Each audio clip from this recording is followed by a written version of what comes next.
നമസ്കാരം, ഞാൻ NGR നമ്പൂതിരി. നിങ്ങൾക്കെല്ലാവർക്കും എൻ്റെ ചാനലിലേക്ക് ഹാർദമായ സ്വാഗതം. നമ്മൾ കഴിഞ്ഞ ദിവസം പറഞ്ഞു നിർത്തിയത് വിക്രമാദിത്യ ചക്രവർത്തിയുടെ കഥയുടെ 68-ാം ഭാഗമായ 26-ാമത്തെ പ്രതിമയായ വിദ്യാവതി പറഞ്ഞ കഥ വരെയായിരുന്നു. അത് എൻ്റെ കഥാപ്രേമികൾക്ക് വളരെ ഇഷ്ടമായി എന്ന് ഞാൻ കരുതുന്നു. ഇനി നമുക്ക് അടുത്ത 2 സാലഭഞ്ജികകൾ പറയുന്ന കഥകൾ തീരെ ചെറുതായതുകൊണ്ട് വിക്രമാദിത്യ കഥയുടെ 69-ാം ഭാഗത്തിൽ 27-ാമത്തെ പ്രതിമയായ ജഗജ്യോതിയും 28-ാമത്തെ പ്രതിമയായ മനമോഹിനിയും പറയുന്ന കഥകൾ ഒരുമിച്ച് കേൾക്കാം. വിക്രമാദിത്യ ചക്രവർത്തിയുടെ കഥയുടെ 69-ാം ഭാഗത്തിലേക്ക് ഒരിക്കൽ കൂടി ഞാൻ നിങ്ങളെ കൂട്ടിക്കൊണ്ടു പോകുകയാണ്. ആദ്യം നമുക്ക് 27-ാമത്തെ പ്രതിമയായ ജഗജ്യോതി പറഞ്ഞ കഥ കേൾക്കാം.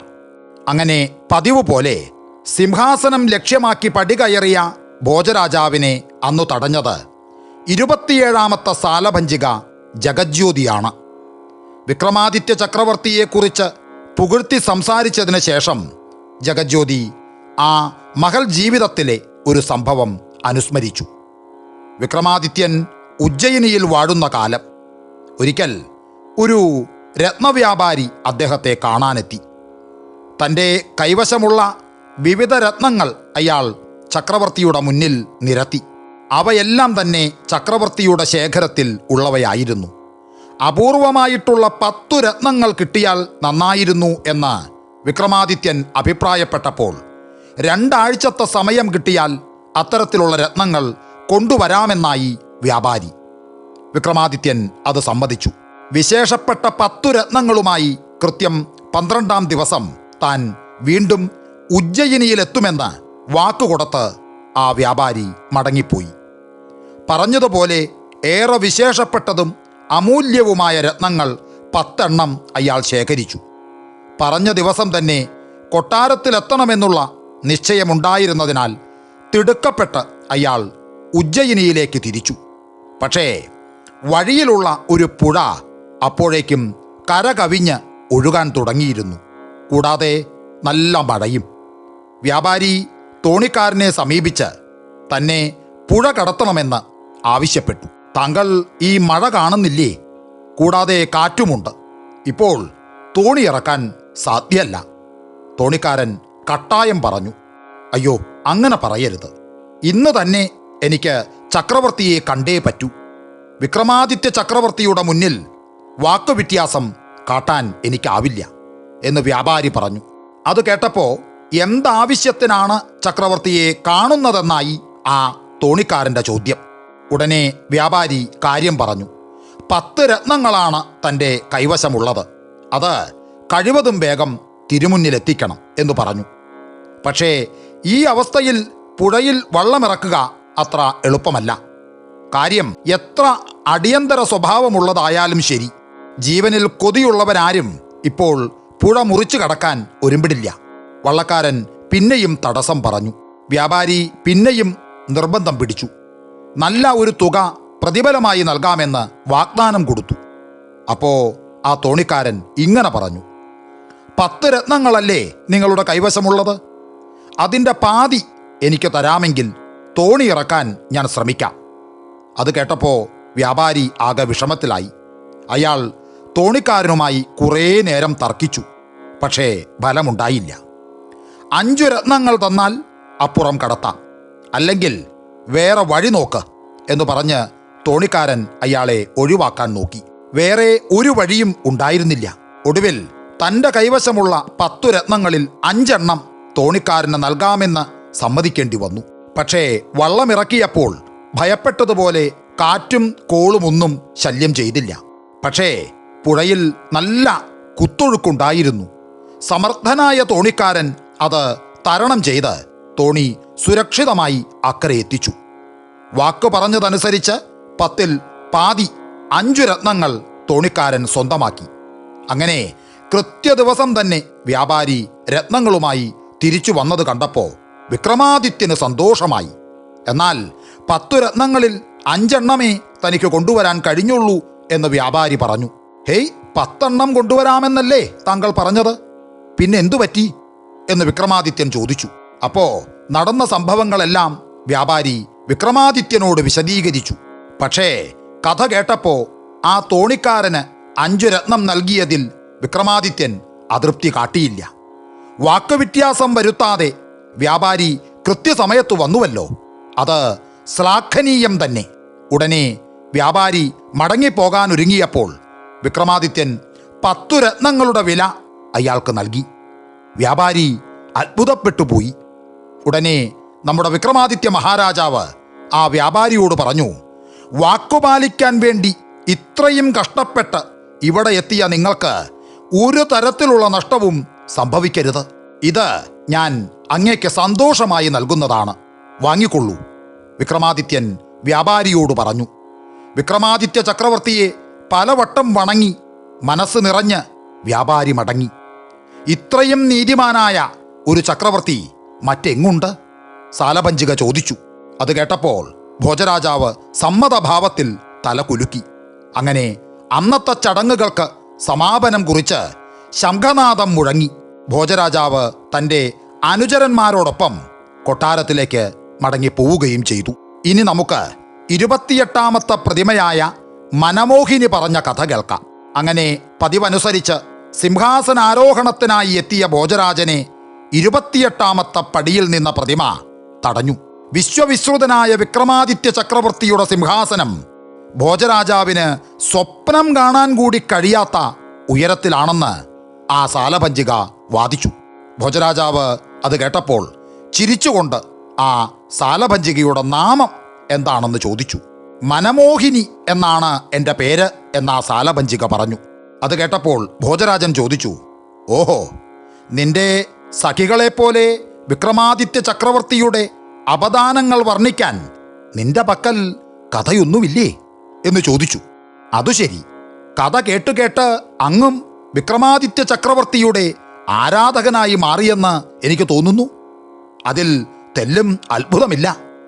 ആരെയും വശീകരിക്കാൻ പോരുന്ന അത്ഭുത വ്യക്തിത്വമായിരുന്നു ഞങ്ങളുടെ ചക്രവർത്തി. അതിനുദാഹരണമായി ഞാനൊരു കഥ വിവരിക്കാം. വിക്രമാദിത്യനും ഭട്ടിയും ഒരിക്കൽ കാടാറുമാസ യാത്രയിലായിരുന്നു. അങ്ങനെ ഒരു ദിക്കിൽ ചെന്നപ്പോൾ അവിടം പ്രായേണ വിജനമായിരുന്നു. 4-5 വീടുകൾ മാത്രം. അവയിലൊന്നും തന്നെ ആ സമയം ആളുകൾ ഉണ്ടായിരുന്നില്ല. അങ്ങനെ ദാഹമടക്കാൻ ഒരു തുള്ളി വെള്ളമോ വിശപ്പകറ്റാൻ ഒരു പഴമോ എങ്ങും കിട്ടിയില്ല. രണ്ടുപേരും ഏറെ ക്ഷീണിതരായി. ആ സമയം അകലെ നിന്നൊരു ബ്രാഹ്മണൻ അവരെ കണ്ട് അവിടേക്ക് നടന്നെത്തി. അല്ല, നിങ്ങൾ ഈ നാട്ടുകാരല്ലെന്ന് തോന്നുന്നു. ദാഹവും വിശപ്പും നന്നേ നിങ്ങളെ അലട്ടുന്നുണ്ടെന്ന് എനിക്ക് നിങ്ങളെ കണ്ടപ്പോൾ തന്നെ മനസ്സിലായി. ഒട്ടും വിഷമിക്കണ്ട. അല്പമകലെ എൻ്റെ ഗൃഹമുണ്ട്, നമുക്ക് അവിടേക്ക് പോകാം. ബ്രാഹ്മണന്റെ ക്ഷണം സ്വീകരിച്ച് അങ്ങനെ ഇരുവരും അയാളുടെ ഗൃഹത്തിൽ ചെല്ലുകയും അദ്ദേഹം ആദരവോടെ അവരെ ഇരുവരെയും സൽക്കരിക്കുകയും ചെയ്തു. ദാഹവും വിശപ്പും ക്ഷീണവും മാറിയ ശേഷം വിക്രമാദിത്യനും ഭട്ടിയും ബ്രാഹ്മണന് നന്ദി ചൊല്ലി അവിടെ നിന്ന് യാത്രയാവുകയും ചെയ്തു. യാത്ര ആരംഭിക്കുന്നതിന് മുൻപ് ബ്രാഹ്മണനെ ഉജ്ജയിനിയിലേക്ക് ക്ഷണിക്കാനും അവർ മറന്നില്ല. അപ്പോഴാണ് താൻ ക്ഷണിച്ചുകൊണ്ടുവന്ന് സൽക്കരിച്ചത് വിക്രമാദിത്യ ഭൂപതിയാണെന്ന സത്യം ആ ബ്രാഹ്മണൻ അറിഞ്ഞത്. അങ്ങനെ വിക്രമാദിത്യന്റെ ക്ഷണമനുസരിച്ച് പിന്നീട് കുറെ കാലം കഴിഞ്ഞ് ബ്രാഹ്മണൻ ഉജ്ജയിനിയിലെത്തി. ചക്രവർത്തി അദ്ദേഹത്തെ ഉചിതമായി സ്വീകരിച്ച് സൽക്കരിച്ചത് കൂടാതെ കുറേയേറെ ധനം പാരിതോഷികമായി നൽകുകയും ചെയ്തു. ബ്രാഹ്മണൻ കുറച്ച് ദിവസം അവിടെ വസിക്കുകയും ചെയ്തു. അങ്ങനെയിരിക്കെ ഒരു നാൾ വിക്രമാദിത്യന്റെ പുത്രന്മാരിൽ ഒരാളെ കാണാതെയായി. മകനെ കണ്ടുപിടിക്കാൻ അദ്ദേഹം പല ദിക്കിലേക്കും ആളുകളെ അയച്ചു. അപ്പോഴാണ് മറ്റൊരു സംഗതി വെളിവായത്. താൻ ക്ഷണിച്ചു വരുത്തി കൊട്ടാരത്തിൽ താമസിപ്പിച്ച ആ ബ്രാഹ്മണനെയും കാണുന്നില്ല. കുടുമ നരച്ച ഒരു ബ്രാഹ്മണനോടൊപ്പം കൊച്ചു രാജകുമാരൻ നടന്നു പോകുന്നത് കണ്ടതായി ഒരു നഗരവാസി വെളിപ്പെടുത്തി. അതോടെ ആ ബ്രാഹ്മണനു വേണ്ടിയായി പിന്നീട് തെരച്ചിൽ. അല്പസമയത്തിനകം നഗരപാതയിൽ വച്ച് ബ്രാഹ്മണനെ കണ്ടെത്തി ഭടന്മാർ അയാളെ കയ്യോടെ പിടിച്ച് കൊട്ടാരത്തിലെത്തിച്ചു. രാജകുമാരനെ താൻ തട്ടിക്കൊണ്ടുപോയതാണെന്ന് ആ ബ്രാഹ്മണൻ സ്വമേധയാൽ സമ്മതിച്ചു. കുട്ടിയുടെ കഴുത്തിൽ കിടന്ന മരതകമാല കവർന്നെടുക്കാനാണ് അങ്ങനെ ചെയ്തത്. ആ ശ്രമത്തിൽ അറിയാതെ കുട്ടി കൊല്ലപ്പെട്ടുവെന്നും തന്നോട് ക്ഷമിക്കണമെന്നും ബ്രാഹ്മണൻ വിക്രമാദിത്യനോട് അപേക്ഷിച്ചു. ആ ബ്രാഹ്മണന് മൃതദണ്ഡന നൽകേണ്ടതാണെന്ന് മന്ത്രിമാരെല്ലാവരും അഭിപ്രായപ്പെട്ടു. എന്നാൽ വിക്രമാദിത്യൻ ആ ബ്രാഹ്മണന്റെ സമീപത്ത് ചെന്ന് ഇങ്ങനെ പറഞ്ഞു: അങ്ങ് എന്തിനാണ് ഇത്രയും വലിയ പാപം ചെയ്തത്? ആ പിഞ്ചു കുഞ്ഞ് എന്തു തെറ്റ് ചെയ്തിട്ടാണ് അങ്ങ് അവനെ കൊന്നുകളഞ്ഞത്? അവൻ്റെ കഴുത്തിലെ മാല വേണമെന്നുണ്ടായിരുന്നെങ്കിൽ എന്നോട് ചോദിച്ചാൽ മതിയായിരുന്നല്ലോ. ഇത്രയും പറഞ്ഞതിൻ്റെ ശേഷം തൻ്റെ കഴുത്തിലുണ്ടായിരുന്ന വിലയേറിയ മാല കൂടി ഊരി ആ മനുഷ്യന് നൽകി. അടുത്ത ക്ഷണത്തിൽ ആ മനുഷ്യൻ വിക്രമാദിത്യനു മുന്നിൽ ശിരസ് നമിച്ചുകൊണ്ട് പറഞ്ഞു: ഹേ മഹാത്മൻ, അങ്ങ് വീരശൂര പരാക്രമിയാണെന്ന് ഞാൻ കേട്ടിരുന്നു, ജ്ഞാനസമ്പന്നനാണെന്നും കേട്ടിട്ടുണ്ട്. എന്നാൽ വൈകാരിക പക്വത എത്രയുണ്ടെന്നുകൂടി അറിയണമല്ലോ. അതിനായി ഞാൻ നടത്തിയ ഒരു നാടകമാണിത്. അങ്ങയുടെ ഓമനപുത്രൻ സുരക്ഷിതനാണ്. അവനെ വധിക്കാൻ പോയിട്ട് ഒന്ന് വഴക്കു പറയാൻ കൂടി എനിക്കാവുമോ? അങ്ങ് അത്ഭുതകരമാം വണ്ണം ശാന്തശീലനാണെന്നുകൂടി ഞാനിപ്പോൾ മനസ്സിലാക്കിയിരിക്കുന്നു. കുറച്ചു നേരത്തേക്ക് ഒരു പരിഭ്രമമുണ്ടാക്കിയതിന് എനിക്ക് മാപ്പു തരൂ. പക്ഷേ ഒരു കാര്യം മഹാരാജൻ, അങ്ങയുടെ ഈ സംഭവം പ്രസിദ്ധമാകും. ഭരണാധികാരികൾക്ക് ശാന്തത കൂടിയേ തീരൂ എന്ന തത്വം ജനങ്ങളിൽ ഊട്ടിയുറപ്പിക്കാൻ ഈ സംഭവം പര്യാപ്തമാകട്ടെ എന്ന് ഞാൻ ആഗ്രഹിക്കുന്നു എന്ന് ആ സാധു ബ്രാഹ്മണൻ പറഞ്ഞു. വിക്രമാദിത്യൻ ആ ബ്രാഹ്മണന് വേറെയും ഒട്ടേറെ സമ്മാനങ്ങൾ നൽകിയാണ് പിന്നീട് യാത്രയാക്കിയത്. എത്ര വലിയ പ്രതിസന്ധിയിലും ശാന്തശീലം വിടാത്ത ഞങ്ങളുടെ സ്വാമി ഭൂമിയിൽ ഇനിയുണ്ടാകാൻ പോകുന്ന എല്ലാ ഭരണാധികാരികൾക്കും സാധാരണ ജനങ്ങൾക്കും എക്കാലവും മാതൃകയാണ്. ഇത്രയും പറഞ്ഞുകൊണ്ട് സാലഭഞ്ജിക കഥ ഉപസംഹരിച്ചു. അങ്ങനെ ഭോജരാജാവ് അന്നത്തെ പരിപാടികളെല്ലാം നിർത്തിവച്ച് തൻ്റെ കൊട്ടാരത്തിലേക്ക് തിരിച്ച് പോവുകയും ചെയ്തു. ഇത്രയും പറഞ്ഞുകൊണ്ട് 32 പ്രതിമകളിൽ 28ാമത്തെ പ്രതിമയായ മനമോഹിനി പറഞ്ഞ കഥ വരെ ഇവിടെ പൂർണ്ണമാക്കുന്നു. വിക്രമാദിത്യ കഥയുടെ ഈ 69ാം ഭാഗം നിങ്ങൾക്ക് ഇഷ്ടമായെങ്കിൽ തീർച്ചയായും ലൈക്ക്, ഷെയർ, കമൻറ്റ്, സബ്സ്ക്രൈബ് എല്ലാം ചെയ്യുമെന്ന ഉറച്ച ഒരു വിശ്വാസത്തോടെ തൽക്കാലം നിർത്തുന്നു.